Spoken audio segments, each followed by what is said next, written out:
네, 오늘은 이제 아마시아에 이어서 우시야 왕의 통치에 대해서 소개하고 있습니다. 16살에 즉위해서 52년간을 통치한 남왕국 유다 역사상 두 번째로, 므낫세가 55년 동안 통치를 했고 우시야가 52년 통치를 한 최장기, 아주 오랫동안 통치한 왕으로 꼽힙니다. 이 이름의 뜻도 여호와는 나의 힘, 다 아마샤나 우시야나 야자가 들어가면 여호와라는 뜻이고 그 앞에 붙은 말들이 대부분 그렇습니다. 그러니까 습관이에요. 엘이 들어간 이름이 있거나 야가 들어간 이름이 있거나 앞에 여호가 붙은 이름이 있거나 다 그게 하나님을 이름 속에 집어넣는 겁니다. 그래서 이름 속에 하나님이 이름이 들어감으로써 이름을 짓는 풍습들이 있는 거죠. 오늘날 예수 믿는 사람들도 한때는 성경 인물들 이름을 짓거나 또 어떤 하나님이나 예수 이름을 집어넣어서 이름을 짓는 경우들도 간혹 있는 것 같습니다. 그게 나름대로의 신앙 고백이라 할 수 있겠습니다. 나는 하나님을 늘 모시고 하나님을 나의 힘으로 삼고 산다라는 그런 신앙 고백이 그 속에 들어있는 거죠. 부모의 신앙이든 그 자녀의 신앙이든 어떤 그렇게 살도록 바라는 그런 염원이 담겨져 있다고 보여집니다. 이 우시야는 또 다른 이름이 아사랴입니다. 아사랴. 그런데 오늘 그가 잘 나가다가 교만해서 실수할 때, 성전에서 분향하려고 할 때 그걸 막았었던 사람도 아사랴예요. 똑같이 이름이. 그러다 보니까 우시야라는 이름으로 더 구분해서 쓰고 있는 걸 알 수 있습니다. 뜻은 비슷합니다. 아사랴나 우시야나. 그래서 이름이 두 개인 사람. 우시야는 또 문둥병, 곧 나병에 걸렸던 왕. 그래서 별궁에 거하다가 죽은 왕. 그리고 오랫동안 통치한 왕. 여러 가지 수식어가 많이 붙습니다. 그의 전반적인 평가는 아버지 아마샤와 같이 여호와 보시기에 정직히 행하였다. 그러니까 앞에 아버지가 아주 올바른 신앙으로, 바른 신앙으로 살았던 것처럼 이 우시야도 그렇게 신앙으로 살았다라고 말하는 것입니다. 근데 아버지 아마사도 나중에 가서 결국은 그가 교만하여 결국 포로로 잡혀가서 그의 아들 오늘 말하는 우시야가 섭정을 대신하게 되었는데, 이 우시야도 비슷한 그런 운명을 겪곤 합니다.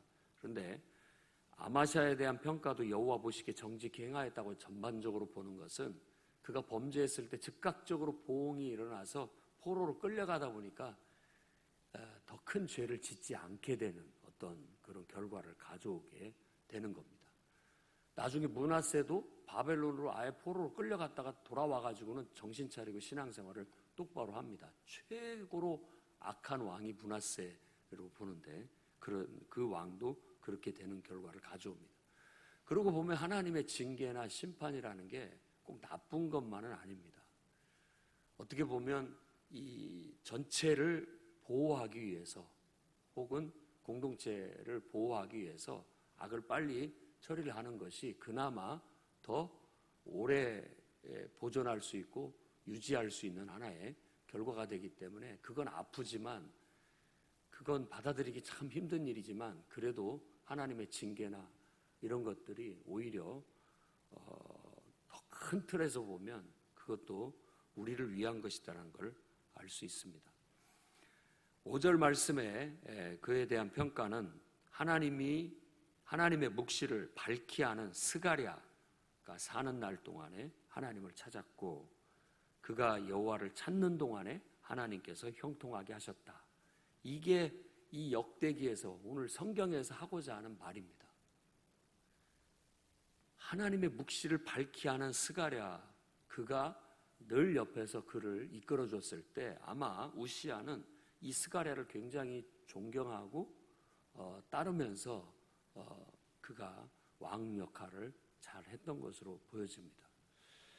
여러분은 어떤 존경하고 따를 만한 영적인 지도자를 가지고 있는지 한번 잘 생각해 보시기 바랍니다.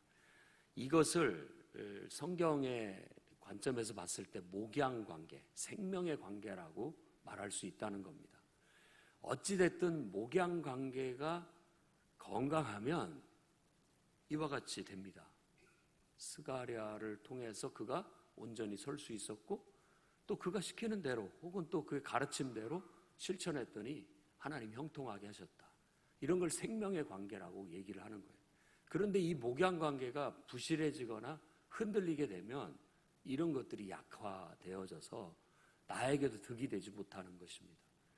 그러니까 정말 우리 목사님, 우리 사모님 뭐 이렇게 하는 것이 나의 고아를 막론하고 사람의 됨됨이를 막론해서 우리가 봤을 때는 성도로서 그런 어떤 영적인 상징적인 존재, 상징적인 의미가 있는 것이 있을 때 우리가 그것을 통해서 도움을 얻을 수 있고 은혜도 받을 수 있고 복도 받을 수 있는 그런 관계가 된다라는 거예요. 그걸 건강한 목양 관계라고 할 수 있겠고, 또 그것을 통해서 어떤 중요한 하나님의 은혜나 축복을 공급받고 산다라는 것을 우리가 신중하게 중요하게 여겨야 되겠다는 것입니다. 그렇게 바르게 됐을 때는 모든 것들이 순조롭게 형통해 나아가게 됐다는 겁니다. 6절에서 15절까지 그 형통함에 대해서 쭉 얘기를 하고 있는데, 일단 영토가 회복됩니다. 솔로몬 왕의 그 최전성기 때 가지고 있었던 영토를 다시 서서히 회복해 가는 것으로 묘사되고 있습니다. 이때 당시 북쪽 왕은 여로보암 2세, 그러니까 첫 번째 남북 왕국이 분열됐을 때 여로보암인데 다시 똑같은 이름의 왕이 서요. 여로보암이라고. 그랬을 때는 2세라고 붙입니다. 그래서 여로보암 2세가 세워졌을 때 북쪽도 황혼기를 맞습니다. 이제는 뭐 전성기라고 하기는 뭐하고 황혼기.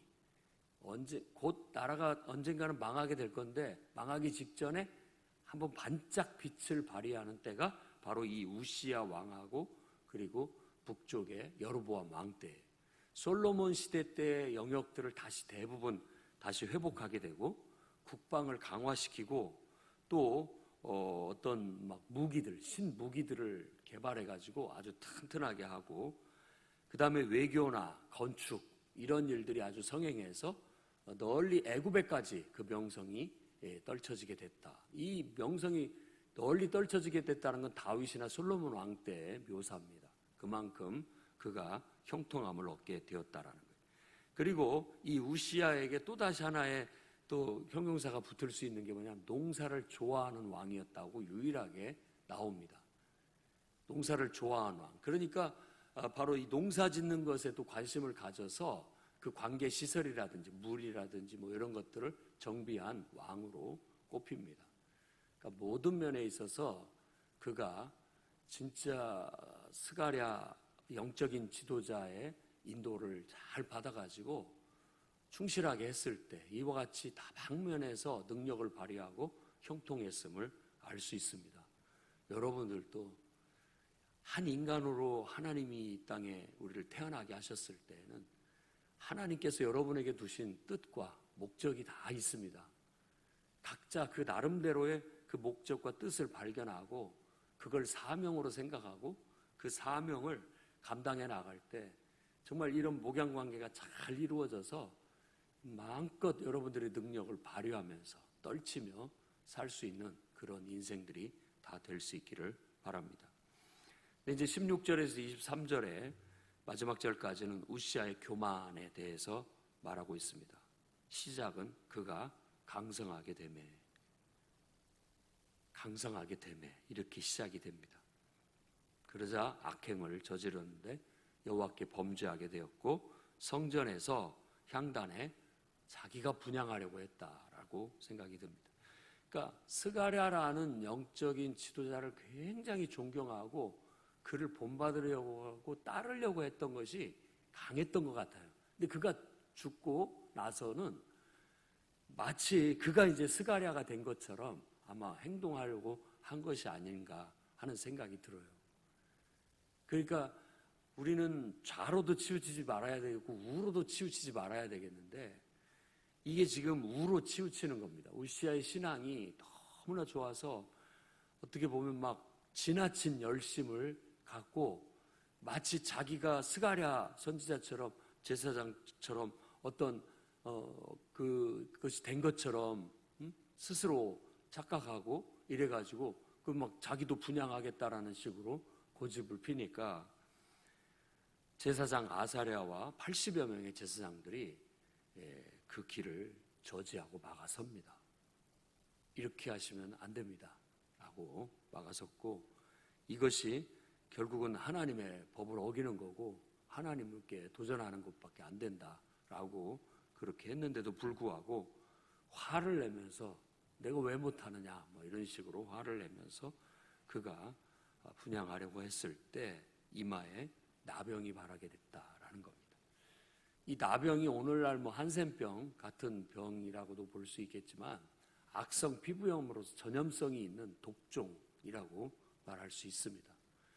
그러니까 이 피부병이나 갑자기 발하니까 이게 불경한 것이기 때문에 하나님의 전을 더럽힐 수도 없고 하기 때문에 얼른 빨리 나가게 했고, 결국은 그는 그때부터 죽는 날까지 별궁에 거하는 신세가 돼서 하나님의 전에는 감히 갈 수가 없게 되었다고 말하는 겁니다.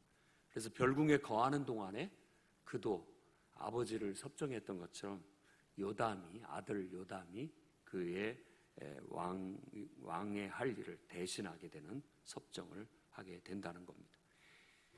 성경에는 우시아가 죽는 해에 이사야가 하나님께 계시를 받고 선지자로서의 사역을 시작한 것으로 이사야서가 말을 하고 있습니다.